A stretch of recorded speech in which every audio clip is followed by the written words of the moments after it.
खऱ्या अर्थाने या ठिकाणी मी जेव्हा चार्ज घेतला त्यावेळेस सीओना 8 दिवस सीओ गायब होते. आल्याच्या नंतर त्यांच्याशी मी जेव्हा चर्चा केली तेव्हा त्यांनी मला सांगितलं, कोणताही निर्णय घेण्याचा अधिकार तुम्हाला नाही. तुम्ही माझ्याकडे एकही पेपर मागू शकत नाही किंवा तुमच्या सहीने किंवा तुमच्या अधिकाराने कोणताही काम या ठिकाणी होणार नाही. मी या नगरपालिकेचा सर्वोच्च अधिकारी आहे. नगराध्यक्षांना कोणतेही अधिकार नाहीत. तशा पद्धतीचे अमेंडमेंट या झालेल्या आहेत. या नगरपालिकेच्या सीओनी माझ्यासारख्या महिला नगराध्यक्षाचं मानसिक खच्चीकरण केलेलं आहे आणि या ठिकाणी या नगरपालिकेच्या विकासाला जी खीळ लागली ती एकमेव कारण हे या नगरपालिकेचे सन्माननीय सीओच आहेत असं मी म्हणते. उरण नगर परिषदेच्या पहिल्या सर्वसाधारण सभेमध्ये विरोधकांनी आपले सभेवरील वर्चस्व दाखवत 10 पैकी 7 ठरावांना मंजुरी दिली. यामध्ये सामान्य नागरिकांना भेडसावणाऱ्या नेहमीच्या प्रश्नांना विरोधकांनी पाठ फिरवत हे प्रश्न सोडवण्याच्या ठरावांना विरोध केला असल्याचं नगराध्यक्ष भावना घाणेकर यांनी पत्रकार परिषदेतून सांगितलं आहे. आपण बघाल, उरणमध्ये गटर मीटर वॉटर हे समस्या आहेत. महिलांना आज माझ्या पाणी नाही. त्या ठिकाणी कचऱ्याची समस्या आहे. त्या ठिकाणी ज्या पाईपलाईन्स ज्या आहेत त्या फुटलेल्या आहेत. त्या ठिकाणी वॉशरूम्स क्लीन नाहीत. स्वच्छतेचा सगळ्यात मोठा प्रश्न ऐरणीवर आलेला आहे. रस्त्यांना खड्डे पडलेले आहेत. अशा पद्धतीचे अनेक प्रश्न त्या ठिकाणी 10 प्रश्न आम्ही त्या ठिकाणी मांडलेले होते. 10 पैकी 7 जे फक्त नमो उद्यान आणि त्या ठिकाणी शाळांना जे काय बाळासाहेब ठाकरे यांच्या निधीतून पैसे जे आलेले आहेत ते अशा पद्धतीचे 2-3च फक्त त्या ठिकाणचे जे गोष्टी होत्या त्यांना त्यांनी मंजुरी दिली. बाकी सगळ्या नागरी प्रश्नांना त्यांनी नामंजुरी दिली. त्या संदर्भामध्ये आम्ही कलेक्टर साहेबांकडून जाऊन अपिलात जाणार आहोतच. पण अशा मानसिकतेची ही लोक आहेत. खरं तर प्रत्येक त्या ठिकाणचा असलेला सभासद ही एक नोट वाचत होता. प्रत्येक प्रश्न विचारल्याच्या नंतर नोट वाचत होता, जसं काही त्या शिकून आलेले होते. अशा पद्धतीने नगरपालिकेचं कामकाज चालला तर नागरिकांचे प्रश्न कशा पद्धतीने सुटतील हा विचार त्यांनी सुद्धा करणं गरजेचं आहे. आणि माझ्या सुद्धा कामकाजाला कुठेतरी खीळ बसल्याचं आपण बघताय. कोणते प्रश्न होते ज्याला त्यांनी नामंजुरी दिली? आपण बघाल, पहिला जो प्रश्न होता त्या ठिकाणी कचरा उचलला जात नाही. नगरपालिकेच्या हद्दीमध्ये कचऱ्याचे ढीग पडलेले आहेत. घरोघरी कचरा उचलला जात नाही किंवा त्या ठिकाणी कचरा डंप झालाय तो सुरळीत व्हावा अशा पद्धतीचे त्या ठिकाणी प्रश्न होते.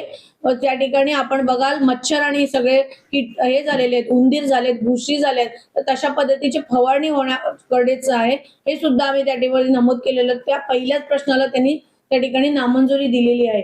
त्या ठिकाणी आपण बघाल, उरणमध्ये विजेचे दिवे आणि पाईपलाईन्स या संदर्भातला जो प्रश्न होता त्याला सुद्धा नामंजुरी दिलेली आहे. गटारी दुरुस्ती संदर्भामध्ये जो काही प्रश्न होता त्याला सुद्धा त्यांनी नामंजुरी दिलेली आहे. ते सोडा, बाकी आम्ही म्हणत होतो की या ठिकाणी असलेले स्मशानभूमी म्हणजे लोकांना जगण्यासाठी प्रश्न आहेच, पण मरण्यासाठी जो काही प्रश्न म्हणजे मरल्याच्या नंतर सुद्धा त्यांना आपण सुविधा देऊ शकत नाही. ते स्मशानभूमीमध्ये ज्या शेगड्या आहेत त्या दुरुस्त करा असं सुद्धा त्या ठिकाणी प्रश्न होता. त्या संदर्भात सुद्धा त्यांनी नामंजुरी दिलेली आहे. म्हणजे आपल्या हद्दीत असलेला मोराचा जो काय स्मशानभूमी आहे, खरं तर नागरिकांच्या निधीतून त्यांनी स्वतः केला, तरी सुद्धा आम्ही करू शकलो नाही. खरं तर आता त्यांनी स्वतःचे पैसे गोळा करून त्या ठिकाणी खाली उतरायला पाण्याची भरती आल्याच्या नंतर प्रेत सुद्धा पाण्यातून नेण्याची परिस्थिती त्यांच्यावर ओढवली होती. ते सुद्धा या ठिकाणी यांनी नामंजूर केला आणि नगरपालिका मागची अकार्यक्षम होती हे सगळं करण्यासाठी. या सगळ्या महत्वाच्या गोष्टी होत्या. त्या ठिकाणी लाईटचे पोल, दिवे या सगळ्या गोष्टी होत्या आणि ईच अँड एव्हरी म्हणजे प्रत्येक गोष्ट जी नागरिकांना समस्या भेडसावते त्या सगळ्या गोष्टी आम्ही पहिल्याच अजेंडामध्ये घेतल्या होत्या. त्याला नामंजुरी करण्याचं काम या सत्ताधाऱ्यांनी त्या ठिकाणी केलेलं आहे. नगराध्यक्ष भावना घाणेकर यांनी मुख्याधिकारी समीर जाधव यांच्यावर देखील पत्रकारांसमोर रोष व्यक्त केलाय. यावेळी बोलताना मुख्याधिकारी कोणतेही सहकार्य करत नसून माझ्यासारख्या महिला नगराध्यक्षाचे मानसिक खच्चीकरण त्यांच्याकडून केले जात असल्याचा आरोप त्यांनी केला आहे. खऱ्या अर्थाने या ठिकाणी मी जेव्हा चार्ज घेतला त्यावेळेस सीओना 8 दिवस सीओ गायब होते. आल्याच्या नंतर त्यांच्याशी मी जेव्हा चर्चा केली तेव्हा त्यांनी मला सांगितलं, कोणताही निर्णय घेण्याचा अधिकार तुम्हाला नाही. तुम्ही माझ्याकडे एकही पेपर मागू शकत नाही किंवा तुमच्या सहीने किंवा तुमच्या अधिकाराने कोणताही काम या ठिकाणी होणार नाही. मी या नगरपालिकेचा सर्वोच्च अधिकारी आहे.